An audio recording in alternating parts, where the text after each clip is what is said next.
Hey guys, this is my second video for the Melbourne Guitar Show 2025 that just recently concluded, and for this one we'll be checking out Leon Todd. So I had the chance to watch Leon perform at the Melbourne Guitar Show, and let me tell you, I was absolutely blown away. His stage presence was absolutely on spot. You know, he is as cool as his shred, and the way he commands the guitar and the fretboard is just mind-blowing. Every note, every lick, just so tasteful. I became an instant fan. So for those of you who don't know Leon, he is from Western Australia, and he's considered one of the guitar heroes over there. You know, he has a killer tone, insane technique, a really top tier musician. So go check him out. Check out his YouTube channel. Check out his band Ragdoll, and yeah. So I managed to capture most of his performance, and so we'll be checking out after this. All right, enjoy.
And again, it's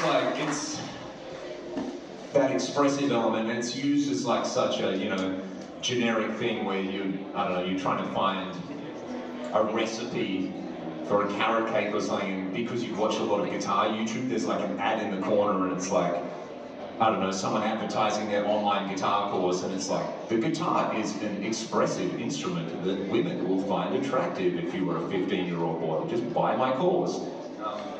It's so overused, but that's like such a great example of like the interface and operating being expressive, but also the sort of the sound and all those kind of things. So, any questions so far? And I'll just check the clock. What do we have? About another 10 minutes. I want to totally change tack very, very quickly and talk about, yes. What does it cost to ship head a quad box from Perth to Melbourne? In this economy, I think the last time I sold a guitar and had to do that, it was like $300 and something, and the guitar was like, the whole thing was 8 kilos. So a guitar, head and a quad box, yeah. You could have said that at the start, and that's true. And yeah, that's a thank you, good night, that's the end of the TED Talk. Obviously this entire rig I can fit into my carry-on, which is sick, which I absolutely love. An instrument like this as well, I love that we're living in an era where like locking tuners exist, because we've all had a gig where you show up and you sound check and you break a string, you got a dud string, or like me, you didn't change the strings for 3 weeks. So being able to do that incredibly quickly is great. Stuff like stainless steel frets. Who loves stainless steel fret on the guitar? Yeah. It's I'm sure there's discussions to be had about this, but for me, the idea that I can play as many notes as possible and my frets will wear out slower is great, because I don't want to play more notes. I just came off doing a like circus cabaret gig, which is the opposite of my normal giant chungus kind of thing, right? And I want to just go through a few of these new things on here, because something that I've seen a lot is like the hybrid rig popping up, where tubes are awesome. Like cabinets are awesome. They're hard to ship. There's a lot of things around it, but I want to go through and kind of combine a few sounds here on the fly. One thing that I really needed for this gig, which super wasn't in my wheelhouse, is like spring reverb and tremolo, which I would argue is like even more fundamental than that giant chungus thing, right? So there's going to be, there was like the downloading generational divide on here. Like, surely there are people in here whose first song that they learned was a Shadows song, right? Anybody? Yeah. So Hank Marvin and the Shadows, arguably, my hot take, is the most important electric guitar stylist and like the first tone hound, right? Because if you look at all the big guitar gods of the 60s, they were like, oh, Shadows. Like, we all wanted to do instrumental guitar, right? And the way that's come around and things like that. And that sounded like tape echo and spring reverb and like beautiful, beautiful sounding things on there. So I sort of needed some of those sounds. So what I want to do is show you how you can quickly combine like a cool guitar with a couple of extra pedals and a modeling thing. I'm just going to bring up a clean sound really quickly. Was there any other questions? So I'll let it marinate while I change this really quickly. We're all good, great. Bear with me.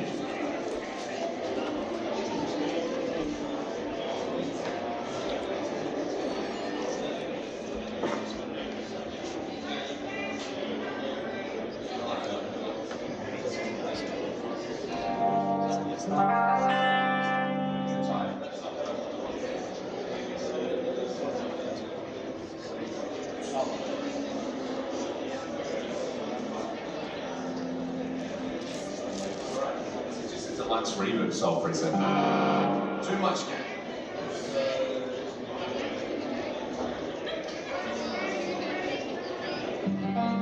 Oh, that's a nice clean sound, right? And you can also tap the coils on this guitar, which is cool. So this is, I think, a model of a Boca Chica. I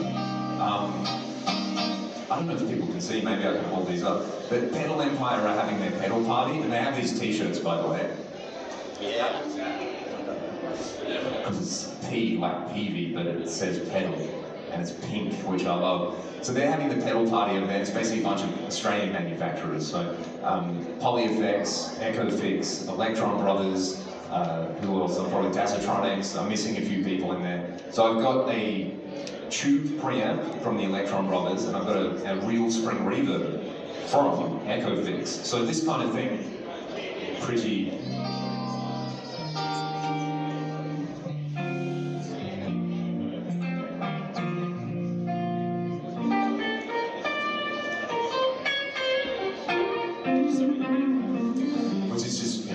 I can play with that guitar sound all day. It sounds like guitar, right? So I'm going to patch these in really quickly and give you a good example of, and I'm going to play 30 seconds of that Marshall right at the end, I promise.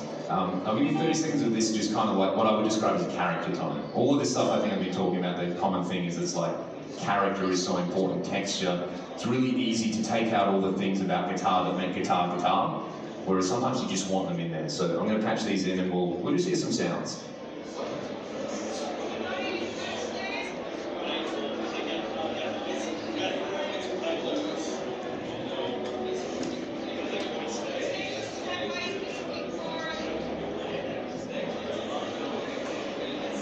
For anyone who's had the unfortunate series of events of having to watch my YouTube channel, normally I cut that when I do it on the channel, so you don't have to see me like bending down and plugging cables in.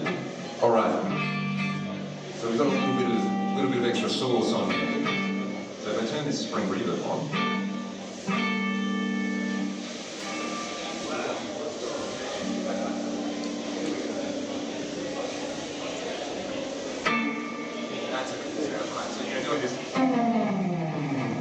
just that little bit of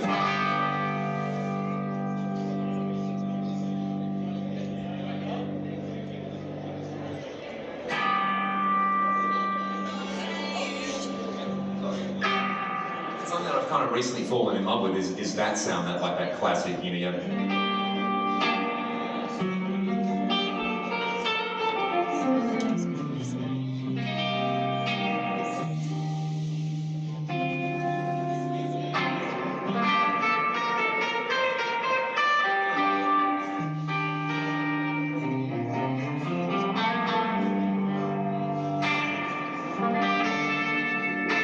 I don't know if anyone can see this pedal as well, but it's about that big rather than I mean, Peter, you remember the old spring reverb tanks, right? They're as big as an ant, and a fly farts on them, they go kind of thing. So I really enjoy with this kind of thing that it's you're able to get that sound. Another alternative is this, again, Electron Brothers, which I'd recommend you check out.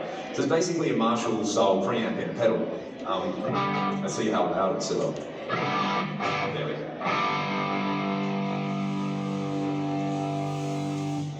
You're able to take basically any, if you've got a 10-watt Gorilla amp or something like that and add a true preamp section to it.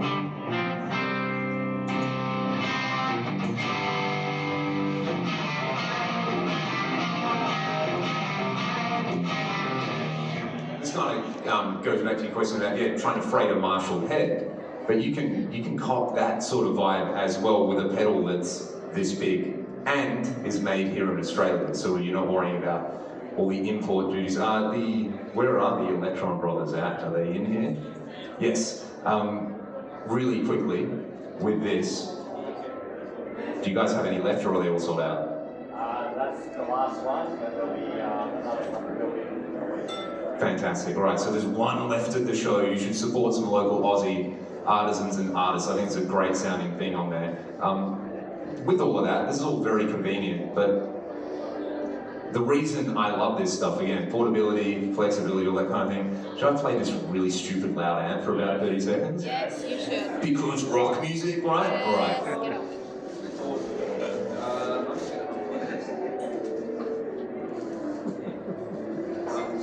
Who's seen the Deep Purple live at California Jam tape? Yeah, Richie Blackmore blows up a bunch of these. And that was the first concert VHS I ever watched. I was like, oh. Oh, really? So, he had a track record. Apparently the total fine they got for that was $5,000 because he destroyed a TV camera, which wasn't very nice. Yeah. I mean, what a world where that sort of behaviour is not only tolerated but encouraged, right?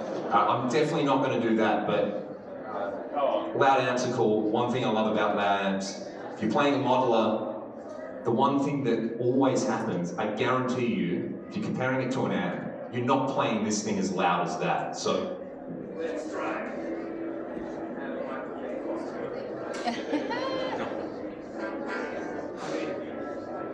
Amp's on 0, and they're still passing signal.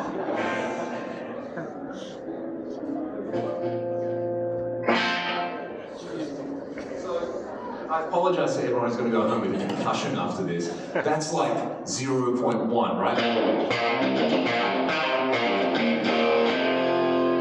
Like that's too loud these days, right? You just can't get away with it. And also they have this chunky bright cap on them, so it's like the loudest bright thing.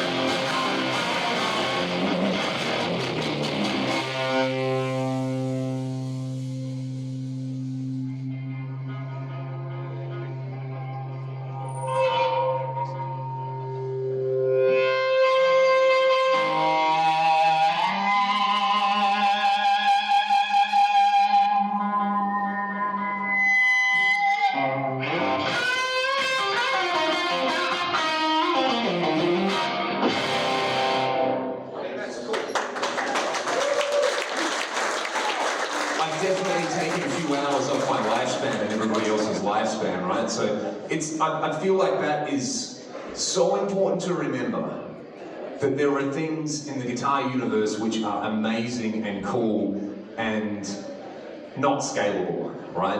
Because again, I can't take that back home with me as much as I would like to. And as much as that is like the sound of rock, there's a whole reason, there's a generation of people walking around going, sorry mate, what was that? And I mean, personally for me, I like being able to enjoy music as long as I can. So that's a fantastic, fantastic sound. It's very satisfying, but it's so loud. Like it is ridiculous, right? It's like people going, mate, back in my day, men were men. It's like, or maybe just like living in a world without ultra violence is kind of nice for everybody.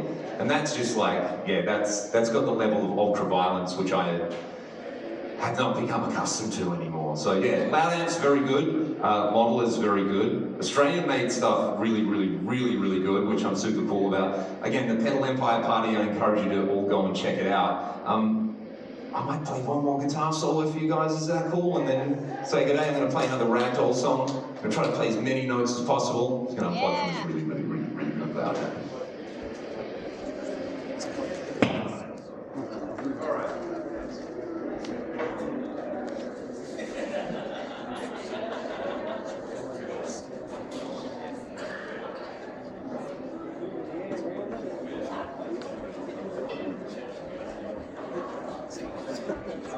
I will also say thanks so much to the Melbourne Guitar Show for having me and bringing me out. It's nice to get out of the de facto moon colony that is Perth. It's a very long way away. It's great to come here and see so many friends, and so many of the people I've met this weekend I only know as like Mad Dog Shredder 42069 in the comment section. So it's really nice to meet you, Paul. And also to everybody who's like checked out the music that I made. It means a lot to get up here and do guitar nerd stuff, but also do something that I'm so passionate about. So I will, I'm going to play this like karaoke condensed version of a Ragdoll song called Let It Go, which has taken us 10 years to learn how to play live, and I probably still can't play it live. So I'll just do that.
Thank you guys so much for coming out.